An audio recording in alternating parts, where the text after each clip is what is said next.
আমার বেবি হওয়ার আগে আমার মা অনেক জায়গায় ঠাকুরের কাছে একটা মানত করে রেখেছিল।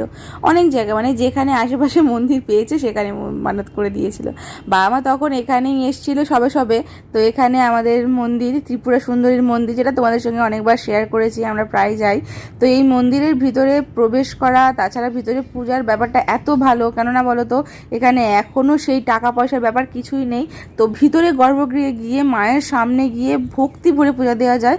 এমনকি এখানকার ব্রাহ্মণরা ওরকম কোনো ব্যাপার নয় যে আমাদেরকে এত টাকা দাও, ওরা বলে যেটুকু তোমাদের মন চায়, যা চায় তাই দাও, ওরকম কোনো ব্যাপার নেই।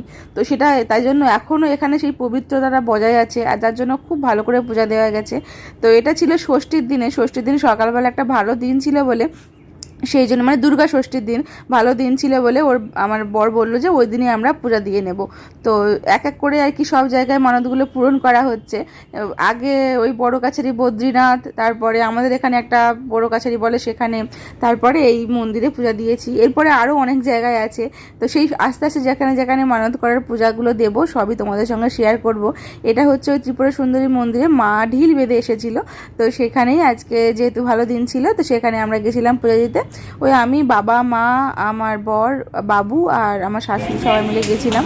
তো এখানে বাবু রীতিমতো কাঁদছিল ওকে যখন ব্রাহ্মণ ঠাকুর। আর যেহেতু ষষ্ঠীর দিন পূজা করতে গেছিলাম, তাই ওখানে যেহেতু মায়ের মানে মূর্তি, ওই জন্য অনেক বাইরে থেকেও ষষ্ঠীর ব্রত করতে এসেছিল। তো তারা ওই জন্য একটু ভিড় ছিল, না হলে কিন্তু এত ভিড়ও হয় না, একদম খুব ফাঁকা ফাঁকা। আর এখানে পূজা করতে গেলে ওই 10টা, সকাল 10টা থেকে 1টার মধ্যে, আবার সন্ধ্যে 5টা থেকে 7টার মধ্যে পূজা করা যেতে পারে যায়।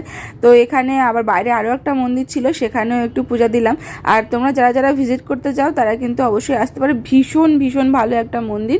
তো আমি তোমাদেরকে যারা গড়িয়া স্টেশন থেকে আসবে, তারা গড়িয়া স্টেশন থেকে অটো করে শীতলা মন্দিরের কাছ থেকে অটো করে বোড়াল হাই স্কুলের সামনে বা ত্রিপুরা সুন্দরী গেটের সামনে নামিয়ে দিলে ওখান থেকে 2 মিনিট হাঁটলেই মন্দিরের ভিতরে।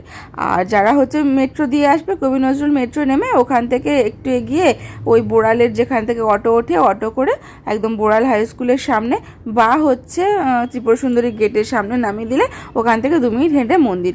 তো ভীষণ ভালো মন্দির, বিশ্বাস করো এখানে আসলে মনে হবে বারবার আসি, প্রায় আসি।